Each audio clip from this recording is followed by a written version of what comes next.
Thank you for staying with us. The World News at 12 begins on the foreign scene, where at least 2 people have been killed and 3 injured in the Moscow region in what appears to be the largest drone attack on the Russian capital, Ukraine, has launched so far during the war.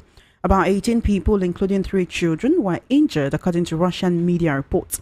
Regional Governor Andrei Vorobyev said the casualties were in the towns of Vidnoy and Domodedovo, just outside the capital, and included a 50-year-old man who died in hospital.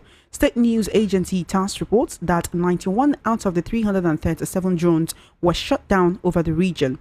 Moscow Mayor Sergei Sobyanin said 7 apartments in a residential building were damaged. He also said 12 people marcha, raising fears that their fragile peace deal could collapse and the conflict could resume. General Kaineru Gaba did not give reasons for the deployment to the neighboring state, but said that any move against Care is a declaration of war against Uganda. South Sudan's government has not yet commented on the development. Concern about the security situation in South Sudan has been mounting, with the U.S. on Saturday ordering the evacuation of all its non-emergency.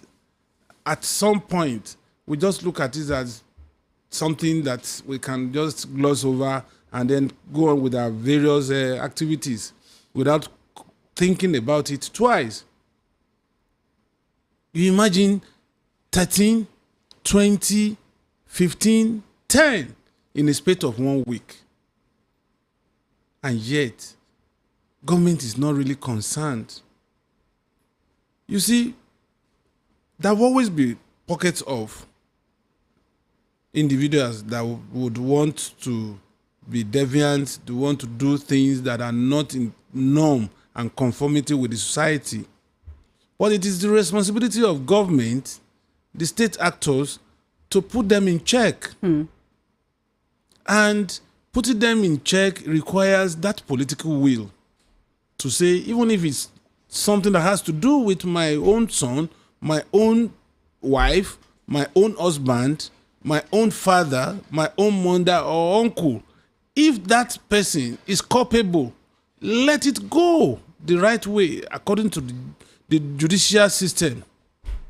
But when we now have to protect criminals because we now come with the idea of your people are killing my people, when you are supposed to go all out, launch attack, launch offensive against these non-state actors, you are just trying to protect them because you have that emotional attachment to such people.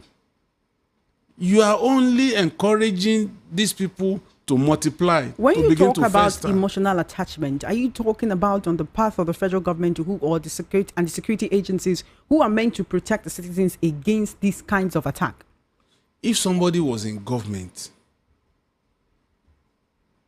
or even out of government, but was once in government at the highest level, and then suddenly some group of people are killing others, and when government wants to go against them just for political capital, just for political reasons, you are defending them and saying, no, an attack on Boko Haram is an attack on our people.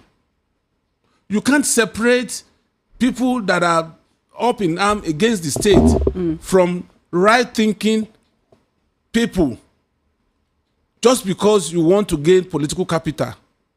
It sends a wrong signal. And that is why these people are emboldened. There is a way your body language will give support to certain things, and then those actors will want to go all out to do it because he or she feels that he has the backing of the state somehow. Mr. Fanimo, while we're talking about this incidence of insecurity right now, guess what? This is breaking news at this moment. Protesters have stormed Akure in Ondo State, that's the capital of Ondo State, over the abduction of 9 surveyors at Owode Iluabo in Akure South local government area. Now, the 9 surveyors went for jobs where they were abducted. Placard-carrying women have stormed the street of Akure and blocked the popular Oba Adesida road. A sister of one of the kidnapped victims said the 9 surveyors were abducted last week, and we're just hearing about it on Tuesday, March 11. 9 people abducted just like that. We do not even know who the abductors are yet. So let us focus on the ones who we know based on the way the victims have identified the perpetrators. Say, okay, these are the people who are killing us. I don't know if you saw those videos coming from Enugu State, Ehamufu community. Last month, we're talking about Ebonyi. We're talking about Amegun Kaleha in Ebonyi State, where the people said, "Oh, some people killed cattle belonging to herdsmen," and the herdsmen came and then started killing people. This whole situation just turned on its head when the people started claiming that, oh, the military came and collected their phones and told them not to make videos. Now, in Kebbi State, right? Just after the whole Lakurawa attack, you can hear residents saying that, oh, the only place that was not attacked was the place where the military was actually guarding the village or that community. It's almost as if there are certain people who are left open and free for these people to come in and have their free reign of terror. Can you actually blame those who staunchly believe that there is an Islamization agenda in Nigeria if the people who are reportedly perpetrating these things are from a particular region and practicing a particular religion? Can you blame those who feel that this is what is happening? You see, I'm not going to go to that route, and I'll tell you why. Boko Haram insurgents have been identified as killing fellow Muslims. They go to mosque to kill. And these herdsmen, they are not really too religious as you think. What matters to them, their religion is their cow. And anything that you do to their cow, they are ready to take revenge. So let's not look at it within the prism of Islam. Because I have seen Fulani herdsmen killing fellow Hausa for whatever reason. These Hausas most times are even Muslims like them. If somebody who claims to be practicing a religion goes into that mosque, which is supposed to be sacred according to his religion, to kill, then that person cannot be seen to be fighting for Islam. These are a bunch of criminals, simpliciter, and they should be treated as criminals. When we begin to provide along religion, along ethnicity, that's when we are going to lose it. Let's expose these people as bunch of criminals and let us treat them as such without this profiling along religious or ethnic lines. There are certain Nigerians who believe that security agencies are actually treating this with kid gloves, and then, they come to the media and then they say, oh, the fight against insecurity is going on. We are actually thriving. We are winning. But the people in these affected communities know that that is not the case. And it's the fact that you cannot just point it out in one certain region of the country, which is why I came from Ondo to Benue to Kebbi to Enugu State. This cuts across from the east to the west to the north and to the south. What exactly is it about these herdsmen that they cannot even be prescribed in the first place? Because a lot of Nigerians and political analysts have been calling for their prescription for them to be seen as a terrorist organization, so that when you see these people coming, I don't know if you've heard the case of Sunday Jackson, the man who overpowered and killed a herdsman who wanted to kill him, who has now been sentenced to death in the same Nigeria, even after pleading for self-defense. You see, let me tell you. Are they not being covered? Let me tell you. Security is about top-bottom line of order. If a security man is in these premises and somebody is coming into these premises, if somebody that is above him had not instructed him to stop that person from entering these premises, it will not stop. It will not stop that person. So it goes on and on to the last person that is at the apex of this regimental order. That's why I said, at the top of Chief of Army Staff, at the top of Chief of Defense Staff, you have political bigwigs. The man that is Commander-in-Chief of the Armed Forces of Nigeria is the President of the nation.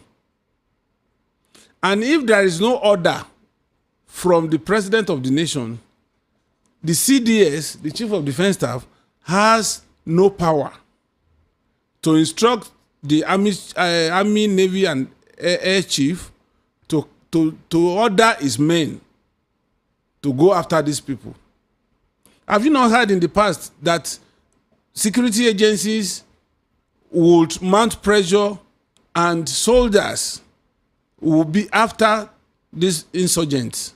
and somebody somewhere will send a signal from God knows where and ordering them to retreat. So there are people in the upper echelon who do not want this insecurity to end because they are benefiting from it in one way or the other, or for whatever, or for what reason. No, you see, that we cannot categorically hold on to. But what I can hold on to here is that if those who have the powers can order the decimation of these criminals are not willing to do that, it becomes very difficult for the operators. And for you to defy order from above, that means you are ready to either leave the job the next minute or get reprimand, which could be jail term. Because the military has its own laws within the barracks. I don't know if you've seen that video of a military man, or do we say an ex-soldier, who is a double amputee on social media, trying to raise funds to take care of his health for feeding and other things.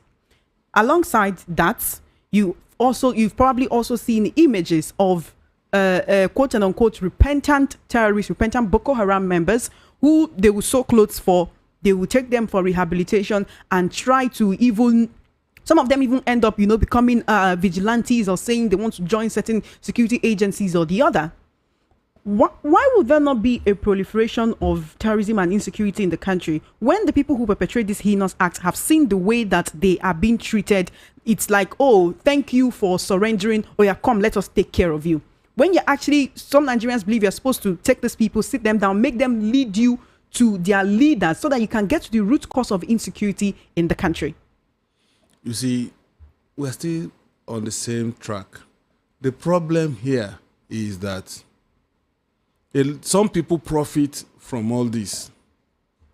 And as long as they profit from it, they are not likely to allow it to end. How much longer before we know those people who we keep hearing are profiting from it? How much longer before we know them? A lot of Nigerians will tell you, what about the 400 names submitted by the UAE? For instance, those who bring arms to them, steady arms supply to them, they will not want it to end because they will also make money. Western countries that may also be involved in giving out, in sending aid in form of arms to even state actors would also want to benefit from the sale of arms. Those who corner the ration of those in the war front, they will also want, they will not want to let go. It's a big mix that you can't really, it's just like you have 10 rodents in your room. As you are chasing one in front, some are also at your back. So it's a very difficult thing. That's why it has taken too long for government to address this issue once and for all, and it keeps festering. And we don't know when it will come to an end. The non-state actors are not war-weary. They are targeting something. And as a result, they will continue to push. The state actors, their hands, those who are in the battlefield, their hands are tied to some extent. And the extent to which they deploy them and the mandate given to them will determine how soon this crisis would end. Is there even really an end in sight? Because for the communities who get to experience this insecurity, for the people who have to run around and hide for their lives when this happens, for the people who have experienced it over and over and over again, the people of Benue, they are no strangers to herdsmen attack. What can we tell them and say, okay, very soon this will end, but when is the question? What are the efforts that are being put in place to ensure that this does not happen? Because how many military men do we have that we can tell them, okay, now go and start securing the villages? That's the point. And that's where technology comes in. Technology can be deployed. The same technology that hasn't been used to trace kidnappers and abductors in recent times? Or that's the same technology that is deployed to carry people who abuse the president or the president's son in their houses? You see, military technology can be deployed. For instance, if these military officials want to do their job, they know how to go about it. Technology is there in the open. It depends on how willing you want to deploy it. But somehow, the political will, I keep coming back to this, is not there to end this crisis as soon as possible. All right. Because of the benefit therein. Because of our time, let's quickly talk about the wave of defections that has hit the APC following El-Rufai's resignation. There are certain people who are following him to the SDP and generally saying, oh, the ideas that we came into the APC with, it's no longer there. But some Nigerians will ask you, what are these ideas in the first place? Is El-Rufai trying to tell us that the APC was created with the mandate of actually bringing the people maybe out of an economic quagmire, or just bringing good governance to the people? Because there are political analysts who will tell you, oh, APC just wants to grab power. Also, we have El-Rufai's son now saying, no, Peter Obi is not as bad as I thought he was. He'll probably even be joining the SDP as well with my father. Surprisingly, he's not a bad person at all. My views on him have changed. My mind was poisoned by my former party members. A U-turn in just one day. Sometimes when I hear all these things, I laugh. The question you ask yourself is, who was the arrowhead of APC? Who was the foot soldier? El-Rufai. At some point, he was at the forefront, enjoying the perquisite of office when he was in PDP. He left PDP and now APC, and he has dumped APC. The circumstance of his leaving APC is subject of discourse. If El-Rufai had been cleared by the Senate for his ministerial nomination, I am sure he will still be abusing Peter Obi today. So when he says, oh, it's not because I was rejected as minister, it's because the APC is not what it was supposed to be. The APC that made him governor for 8 years. He said Buhari begged him to be governor. He wasn't really interested. But because they saw his work and what he could do. Let us agree, because he's the best candidate in the whole of Kaduna State. You see, these politicians, for me, they are operating on the same wavelength. They come and dish all these shenanigans to us when they need us. And El-Rufai, that was accused of instigating Fulani Herdsmen, and El-Rufai that admitted to bringing Boko Haram to Nigeria. And as soon as they want 2015 election, they let them loose without giving them what they promised them. And those guys had to fend for themselves. And they found out they became bandits. They became terrorists. You know, one of the reasons why the National Assembly reportedly rejected his nomination was due to security concerns. And he is saying, what are these security concerns? If you have any report on me, you have to release it. If indeed all of these things you've outlined are there, why is there no report on it? Why is the DSS not letting us know, okay, this is a security report we have on El-Rufai. This is the role he played in whatever crisis that happened in Kaduna State while he was governor? While he was governor, what was the level of intervention? He allowed security agencies to move into the hinterland, particularly southern Kaduna, that is not his constituency, quote and unquote. There are more Christians in southern Kaduna than anywhere in Kaduna State. He allowed security agents to withdraw all the arms and ammunition in southern Kaduna. And in this southern Kaduna is where you have the majority of soldiers that are retired that could also give those people a fight. They withdrew. The only thing that was left in southern Kaduna were cutlasses. And then few days after, these herdsmen, El-Rufai has a Fulani blood in him. These herdsmen came and raided those communities, there was nothing left for these people to protect themselves. And they were killed in their hundreds. And he has not come out to deny the fact that he brought in some aliens to this country to harass Jonathan out of government. And now he has suddenly, because he's fighting a common enemy of some areas in the country, he has suddenly become a hero. Before you can even talk about Rufai taking us to the next level, let him find a way of taking out those who he imported to railroad Jonathan. I don't know why we keep forgetting things. He should come and take all those insurgents, all these bandits that he imported to harass Jonathan out of power, and take them back to their country in Futajalon. And then we can now begin to see him as a repentant insurgent himself. If you are enabling somebody to commit crime, you are also a criminal. Are you saying Rufai is a criminal? If he has enabled anybody that is committing crime, then he's a criminal.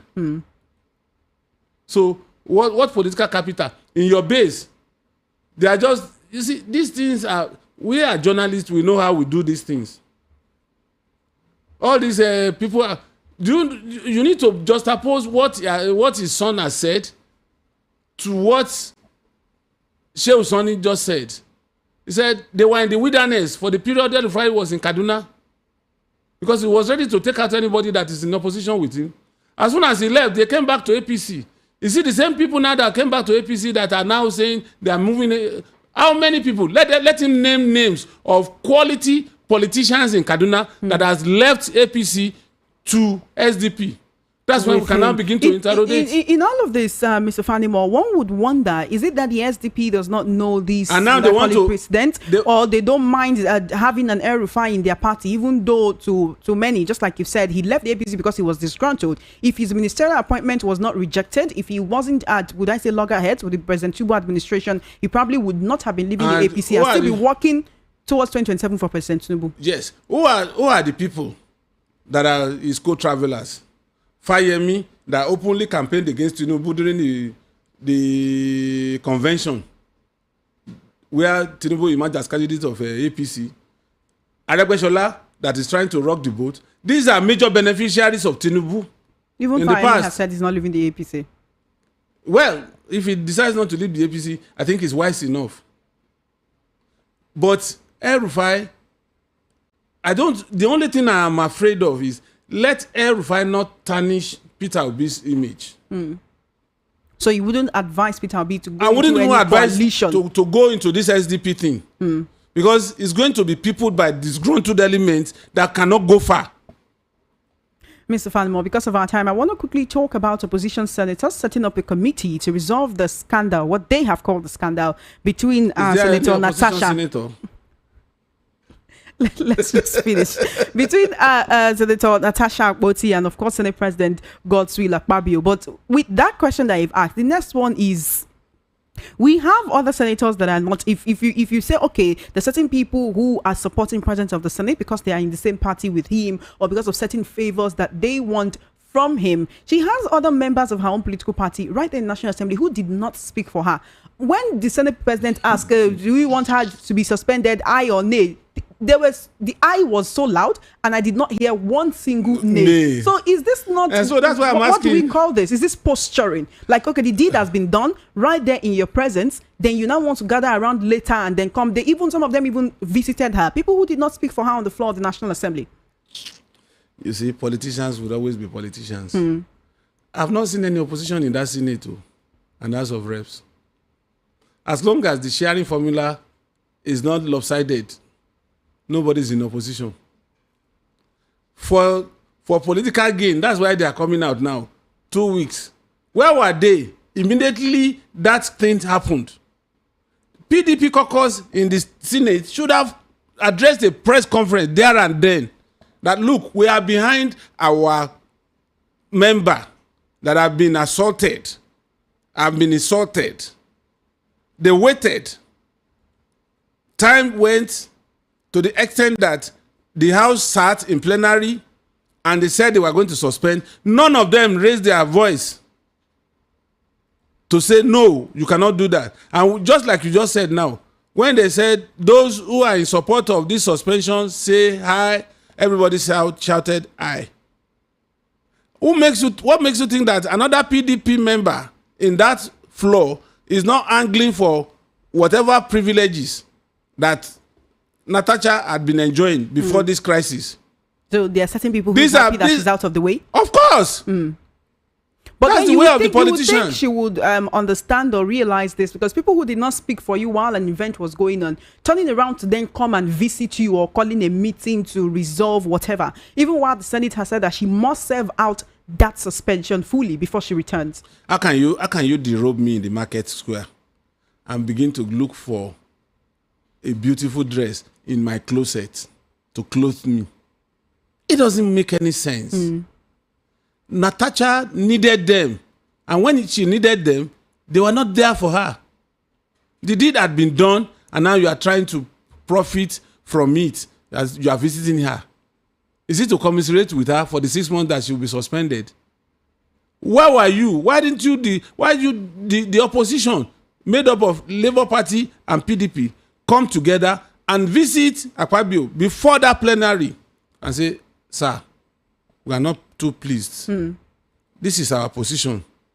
And then Akpabio will at least listen to them. They allowed it. They said hi on the floor. Mr. Vanimo, one last question. We need to go. Would it be justified? Would it be justiciable if Senator Natasha serves out this 6 months? Would I call it a sentence now, and then returns to the Senate with no repercussions, whatever? Let me tell you, I have the firm conviction that in the next 2-3 weeks, Natasha will come back to the floor of the House. Those 6 months. Would that be before or after apologizing to the President of the Senate? Whatever, it was one of the recommendations of the Ethics Committee. Whatever is extracted, I'm sure that nobody is just sitting by and waiting for this woman to serve out the 6 months. The constituents will not wait for her to serve the 6 months, and even the state will not want her to serve the 6 months. Would you be disappointed if she tenders an apology to the House? Well, for the sake of his constituency, why not? I won't be disappointed. It shows how strong she is. But that does not stop her from fighting. Now she has learned a lesson that there are landmines that she has to avoid in the course of fighting for her rights. One could say she has been, would I say, crossing these landmines for a while. Recall when a gully was built on the way to, I think it was her hometown, before the election. Before the election, yes. What I'm saying is that now she's been bloodied in some ways, because nobody is talking about the harassment. They know that it could be difficult for them to nail her, because she claimed to have enough evidence to nail the Senate president. But they are now using what transpired on the floor of the House to nail her. And if, at the end of the day, if there is a truce and she returns to the National Assembly, I think she will be wiser in picking up her fights and making sure that she avoids all the landmines according to the rules of the House. Thank you so much, Mr. Dele Fanimo, for joining me on the World News at 12. It's always a pleasure whenever we get to have these conversations. Thank you so much. It's always my pleasure too. Thank you for coming. You have been listening to the World News at 12 right here on Voice of the People, 90.3 FM. Just before we wrap up, let's take a look at the top stories again. You heard that Lakurawa has killed 13 on a revenge mission in Kebbi State. Mass exodus hits Kaduna APC following El-Rufai's resignation. Opposition senators set up committee to resolve scandal between Senators Natasha and Akpabio. And on the foreign scene, Ukraine hits Russia with largest drone attack of the war. And that is a wrap on the World News at 12. My name is Chioma Innocent. Good afternoon and thank you for listening.